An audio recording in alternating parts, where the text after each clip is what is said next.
Hi, my name is Steve Crandall, and I've taught L.E.T for over 40 years for a variety of organizations. Here's what I've learned about how this program helps companies be more productive.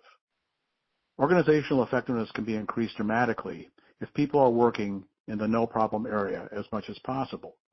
That's the goal of this program. In the no-problem area, team members' needs are met.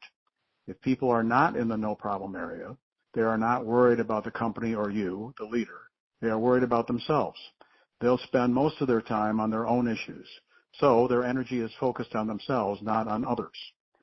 The bigger you can make the no-problem area, not just for you, but for everyone in the organization, the more productive the organization is going to be. That's the logic. So, how much of your behavior as a leader promotes that? When you get pushback and feedback, there is probably a reason for that.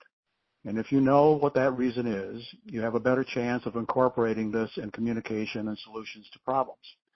As a leader, you are dependent on your people, and if their attitude is, well, I don't care, well then, how much are you going to look out for you and the organization?